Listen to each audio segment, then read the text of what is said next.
I left Alberta and my family at 18 years old to pursue a life of adventure.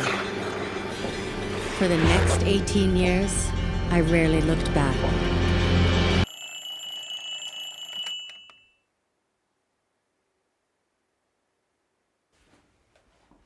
I was off creating films about solo adventure travel as a woman.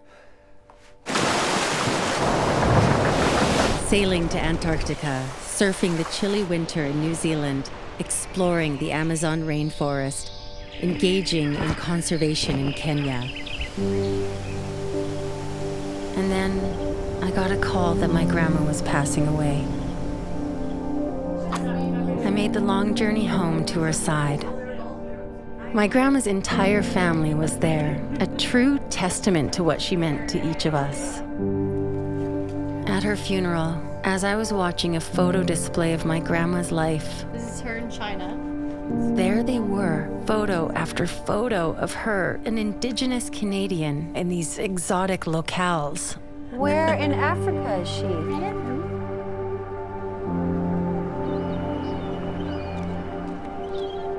A distant relative saw my shock, confiding to me, "Apolla, that's where you get your adventurous spirit from."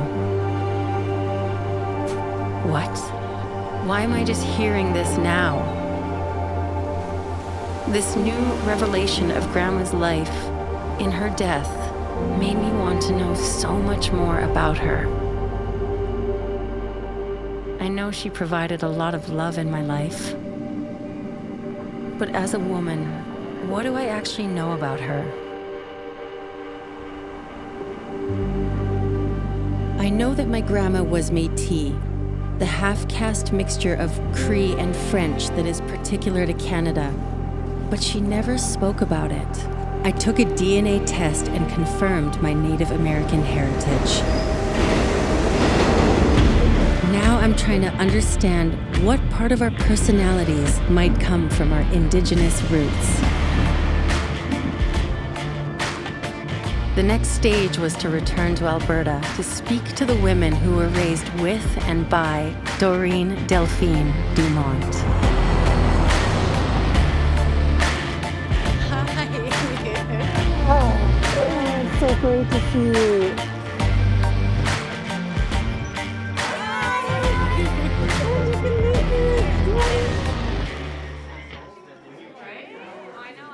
My mom and my Aunt Janine always have great intel about my grandma and the resilient women in our family.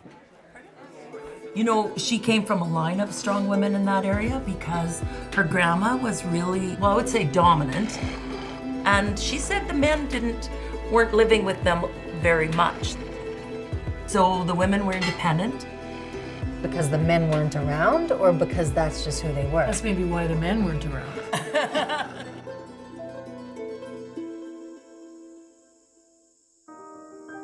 My mom has arranged for me to meet with Patsy and Jackie for the first time. They are my grandma's cousins and grew up with her in Drumheller. I'm hoping they can shed some light on who my grandma was as a young girl.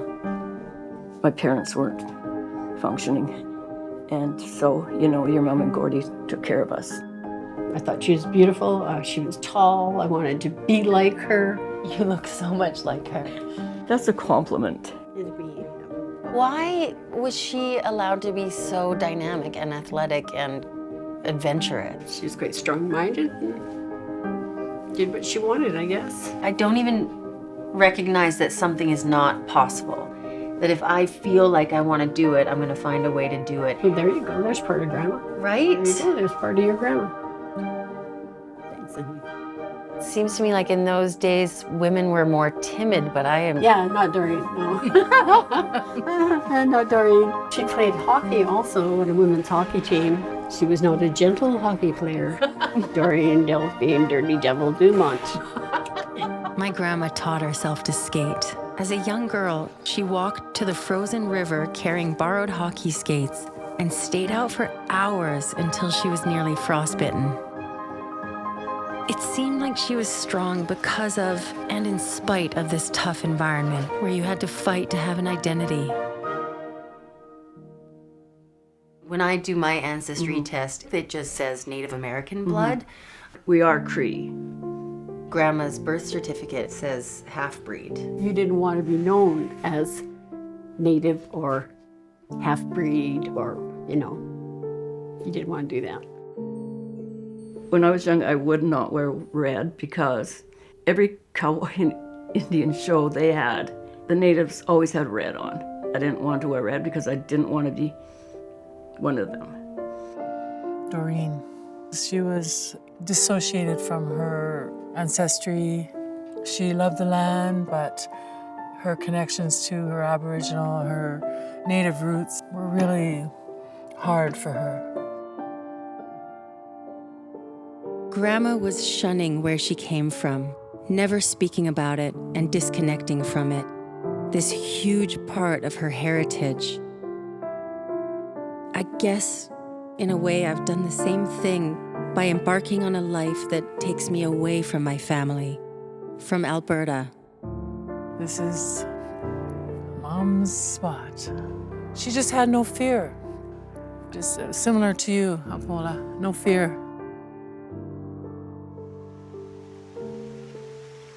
My grandma's strength did come from her roots, not only from her native lineage, but from her connection with the women who raised her and the nature she surrounded herself with. When I came back and got to talk to her and see her, and she whispered something to me at the very end that she was like, I've loved watching your adventures. And yeah, I think I was her favorite. No, I'm joking.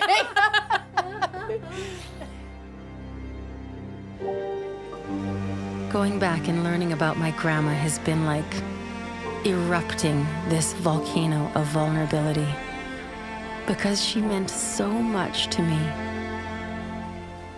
This feeling of pride for my Indigenous roots, the connection to these incredible women, and this awe-inspiring land are lasting gifts that my grandma left for me.